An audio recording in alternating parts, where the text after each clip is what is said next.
Ouidah, cité emblématique de l'histoire et de la culture béninoise, a accueilli le samedi 31 mai 2025 une célébration assez spéciale de la fête du travail organisée par l'Agence nationale des transports terrestres. Loin des discours conventionnels, l'événement s'est inscrit sous le sceau du partage et de la découverte.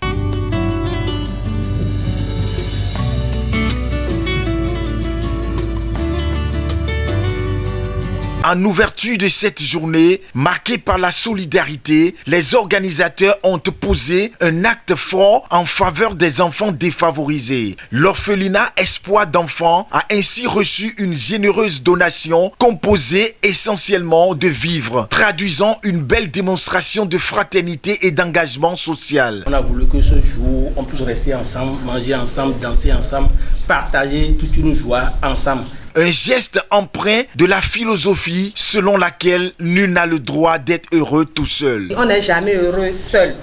Nous allons faire un escale. Nous allons passer un bout de temps avec vous pour vous amener, c'est pas beaucoup, mais quelques présents et vous allez fêter avec nous. C'est l'objet de notre visite.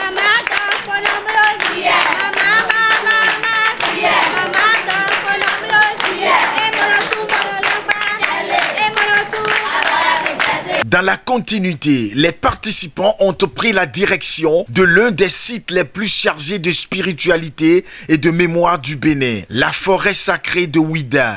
Donc, nous sommes dans une forêt qui relate l'histoire du fondateur de la ville. Son nom, c'est Kassa.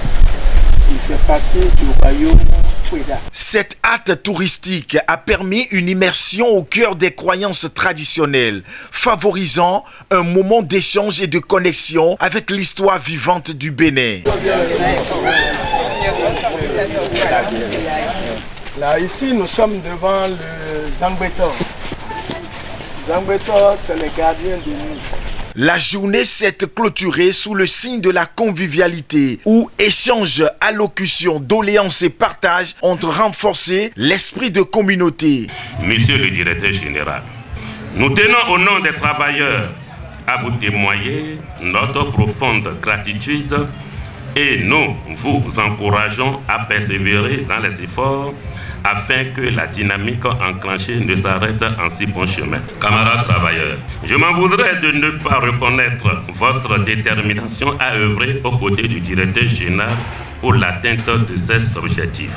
Le Centre ANAT, par ma voix, vous exhorte à continuer sur cette même lancée tout en faisant montre des valeurs d'un travailleur vertueux. Le discours d'un syndicaliste à l'occasion d'une fête de travail n'aura pas son sens s'il n'est pas suivi de doléances. Ceci dit, nous voudrions humblement vous demander de vous souvenir de la prime de rendement pour l'année 2025. En ce jour où vous célébrez en différé la fête des travailleurs, la CSA Bénin, par ma voix, et au nom du secrétaire général Anselme Amoussou, vous adresse ces sincères remerciements.